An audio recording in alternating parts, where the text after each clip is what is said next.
Hello viewers, in the last video we studied about the complement system, and with that we completed the mediators of inflammation. So in acute inflammation we are left with two topics, the outcomes of acute inflammation and morphologic patterns of acute inflammation. So today we are studying about the outcomes of acute inflammation. So what are the factors that determine the outcome of acute inflammation?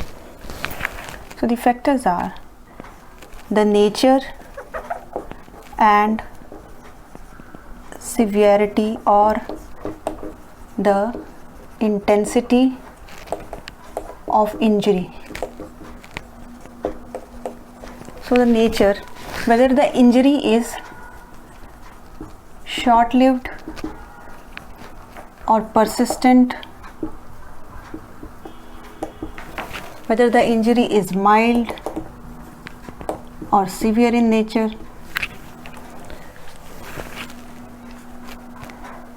the site or the tissue involved or affected by the injury.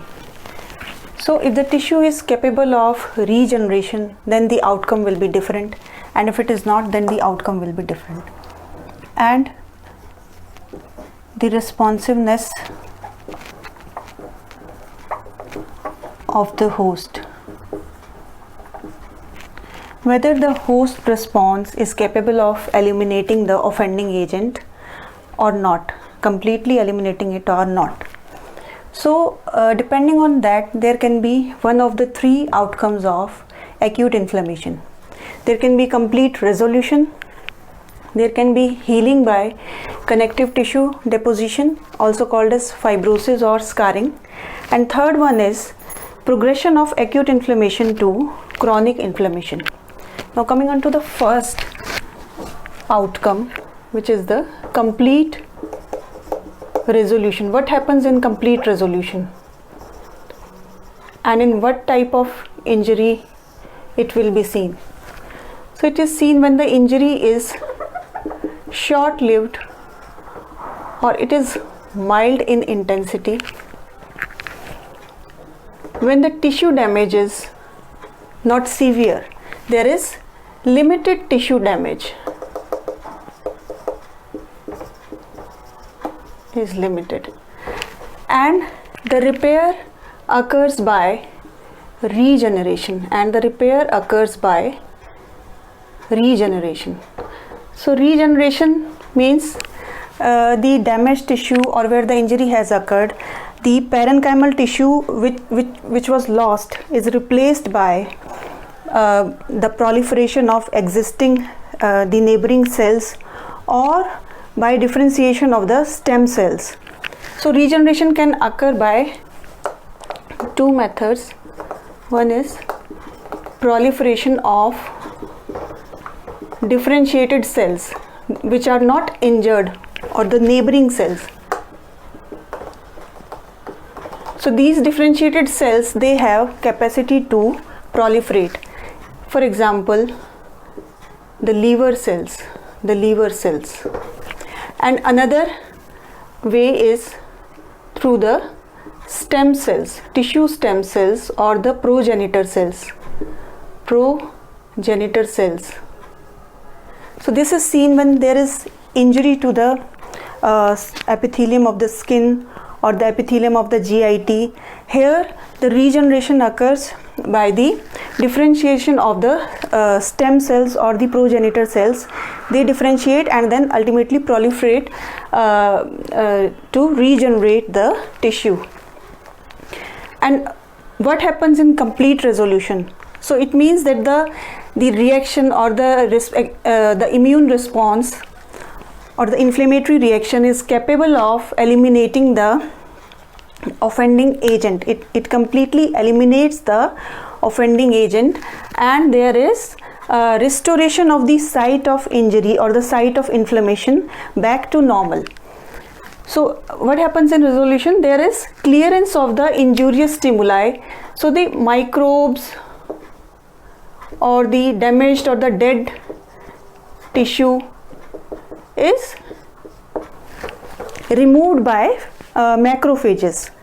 There is clearance of mediators and acute inflammatory cells, and there is replacement of the injured cells by process of regeneration, and the edema fluid, it also gets resolved by the lymphatics, and the tissue regains the normal function. So this was the first outcome. The next is repair by connective tissue deposition. So healing by connective tissue replacement, which is also called as scarring or fibrosis, it occurs when there is substantial tissue damage, or tissue damage is severe, when the injury occurs in tissue which are incapable of regeneration,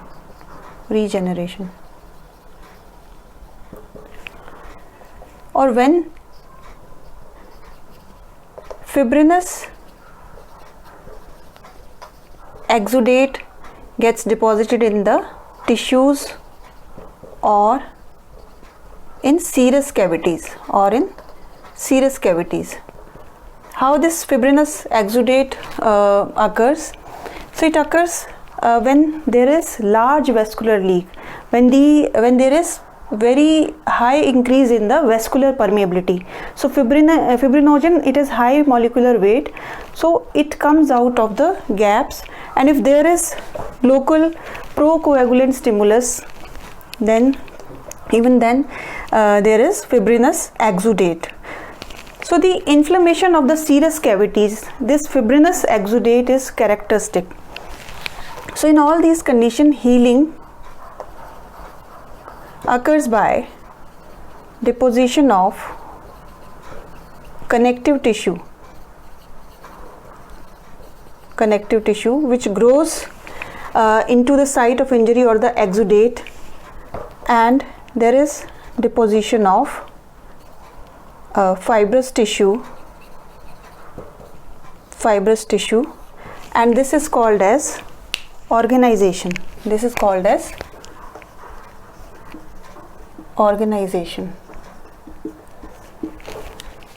So when the serous cavity which have this fibrin exudate, here the fibrous tissue get deposited, the serous cavity becomes obliterated, it gets completely obliterated. So next is the chronic inflammation. So the transition of acute inflammation to chronic inflammation occurs when the acute inflammation cannot be resolved because of the persistence of infection, or when there is some interference in the process of healing. So chronic inflammation, it is of prolonged duration, and it is characterized by angiogenesis, mononuclear cell infiltrate, and fibrosis. So in chronic inflammation, the tissue damage and repair, all these processes are going on simultaneously, but in varying proportions. So chronic inflammation can also undergo healing, that site, by fibrosis. It is deposition of connective tissue, which is also called as scarring. So these were the three outcomes of acute inflammation: complete resolution, deposition of connective tissue, and transition of acute inflammation to chronic inflammation. So in the next video, we will be studying about the morphologic patterns of acute inflammation. I hope you like the video. For more such videos, please subscribe my YouTube channel and do not forget to like and share my videos. Thanks for watching.